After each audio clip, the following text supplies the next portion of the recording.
Apakah Anda merasa bahwa di dalam kepala Anda ada sebuah narasi yang tak pernah berhenti berbicara? Ia memberikan label pada setiap hal yang Anda lihat. Ia berbisik, ini buruk atau itu harusnya milikku. Ia membelah dunia menjadi potongan-potongan kecil seperti benar dan salah, kawan dan lawan, suka dan benci. Selamat datang di dunia dualitas, sebuah sistem operasi yang tertanam jauh di dalam perangkat keras diri kita. Sebagai manusia, dualitas bukanlah musuh dari luar. Ia adalah mekanisme otomatis otak kita untuk bertahan hidup. Namun, sistem ini seringkali menjadi penjara. Ia menarik kita ke masa lalu melalui rantaian penyesalan, atau melemparkan kita ke masa depan melalui bayang-bayang kecemasan. Kita hidup dalam perpecahan, seolah-olah diri kita terpisah dari dunia di luar sana. Video ini hadir bukan untuk mengajak Anda menghancurkan sistem itu, karena selama jantung masih berdetak, dualitas akan tetap ada. Kita hadir di sini untuk belajar melampauinya. Melampaui dualitas berarti menemukan titik nol, sebuah ruang hening di masa kini, di mana bisikan pikiran mulai mereda dan label-label mulai tanggal. Di titik inilah sebuah pintu rahasia terbuka.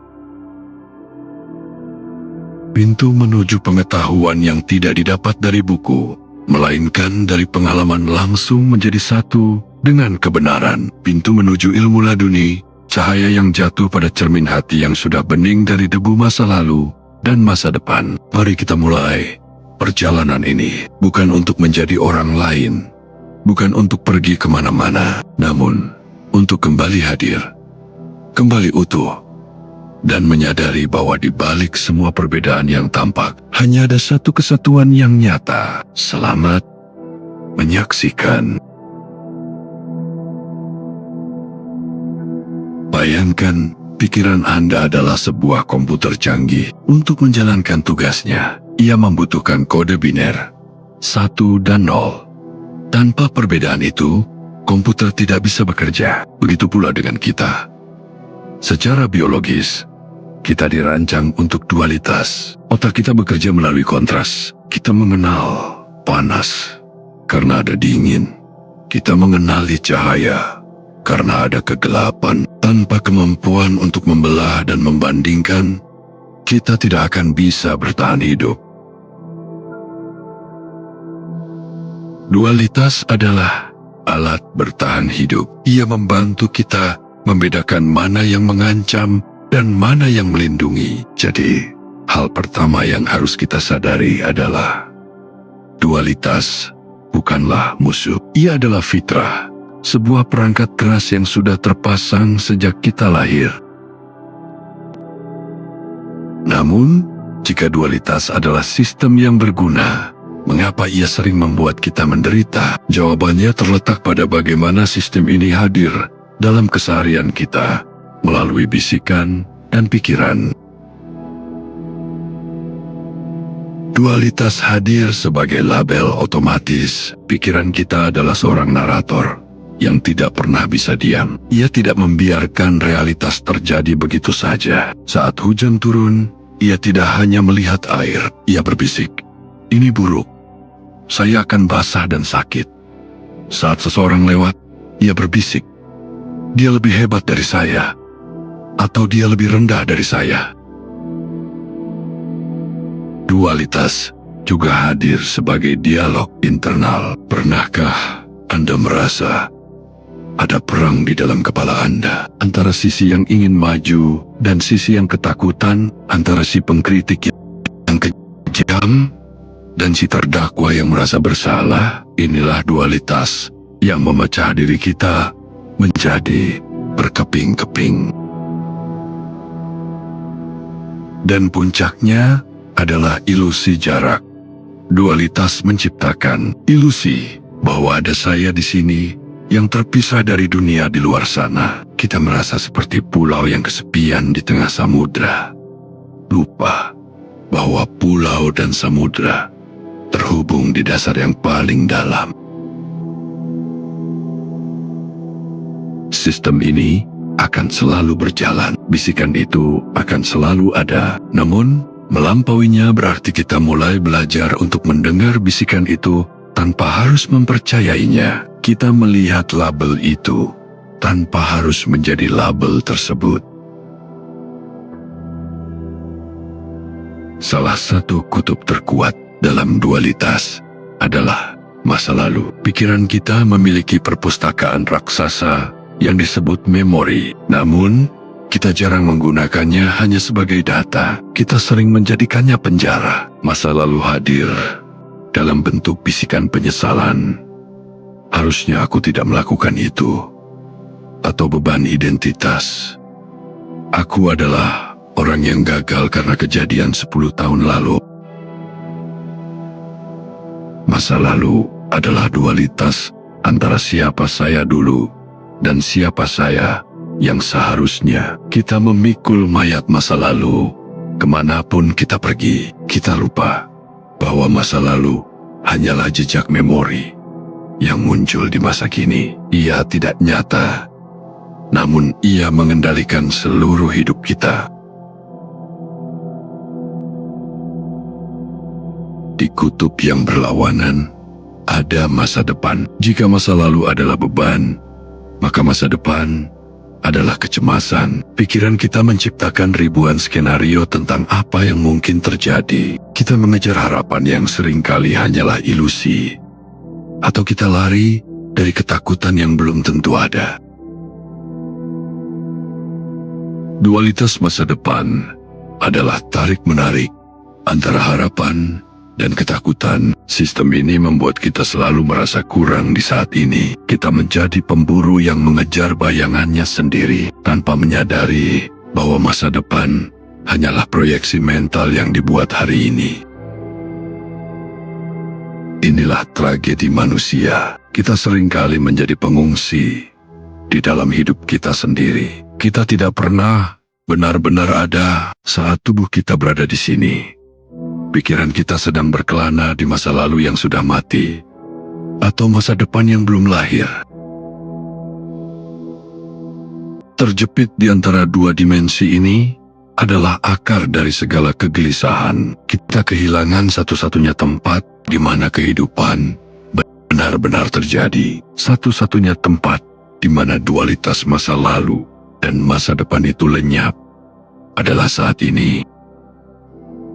Jika masa lalu adalah memori dan masa depan adalah imajinasi, maka masa kini adalah kenyataan. Masa kini bukanlah sebuah durasi waktu di antara jam 1 dan jam 2. Ia adalah sebuah kualitas kesadaran.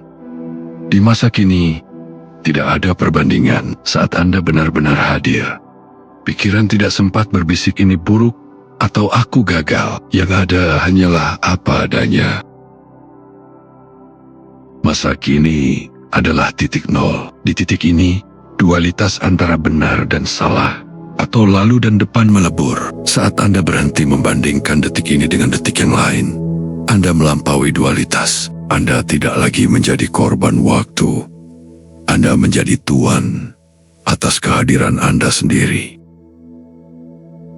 Namun, bagaimana cara kembali ke masa kini saat pikiran terus menarik kita pergi? Kita memiliki seorang guru yang selalu bersama kita, namun jarang kita dengar, yaitu napas. Napas adalah jembatan yang sempurna. Ia adalah sistem yang otomatis sekaligus bisa disadari. Perhatikanlah, napas terdiri dari dua kutub tarikan dan embusan. Keduanya berbeda, namun tidak bisa dipisahkan. Anda tidak bisa hanya menarik napas selamanya. Anda tidak bisa hanya membuang napas selamanya.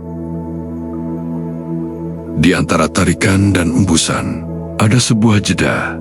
Jeda singkat di mana napas berhenti. Di sana, di dalam keheningan itu, dualitas benar-benar runtuh. Tidak ada gerakan, tidak ada pikiran, hanya ada keberadaan murni. Saat Anda mengamati napas, Anda menyadari satu hal besar. Udara di luar masuk ke dalam, dan udara di dalam kembali keluar. Di titik mana udara itu berhenti menjadi dunia, dan mulai menjadi diri Anda. Napas membuktikan bahwa batasan antara luar dan dalam, atau saya dan semesta, hanyalah sebuah label. Napas adalah aliran non-dualitas yang nyata, yang terjadi setiap detik dalam hidup Anda. Dengan mengamati napas, kita belajar untuk tidak lagi menjadi pengendali, melainkan menjadi saksi.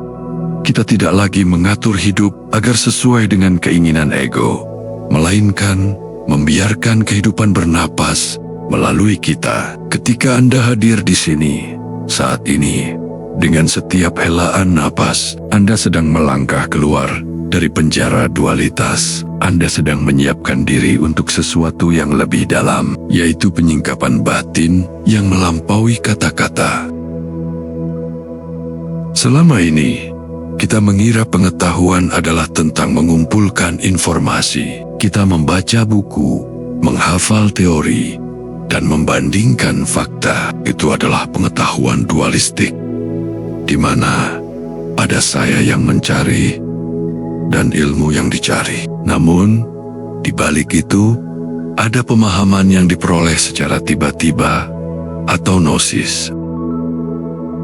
Gnosis bukan tentang mengetahui tentang sesuatu, melainkan menjadi sesuatu itu sendiri. Saat dualitas subjek dan objek runtuh, Anda tidak lagi mempelajari tentang kedamaian. Anda menjadi kedamaian itu sendiri.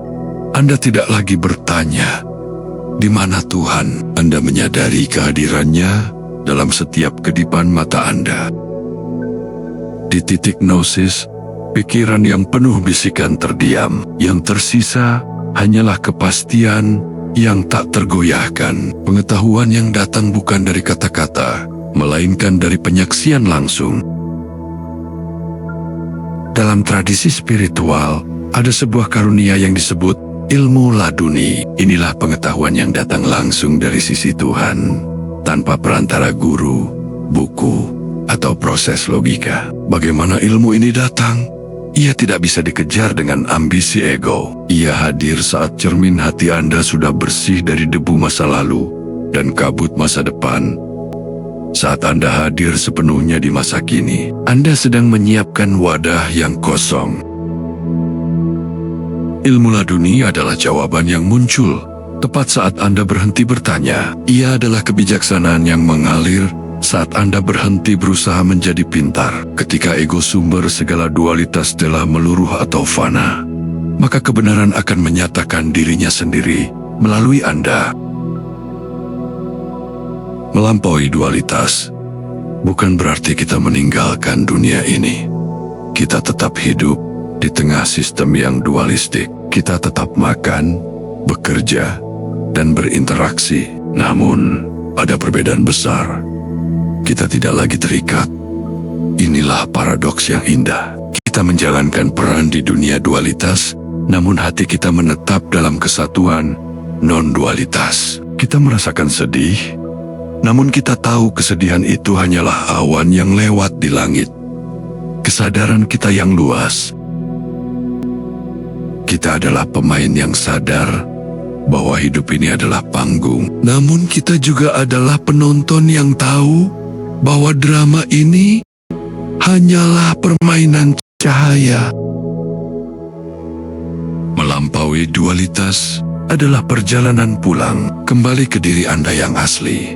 Sebelum pikiran membelah dunia menjadi dua, hadir dan bernapas di sini.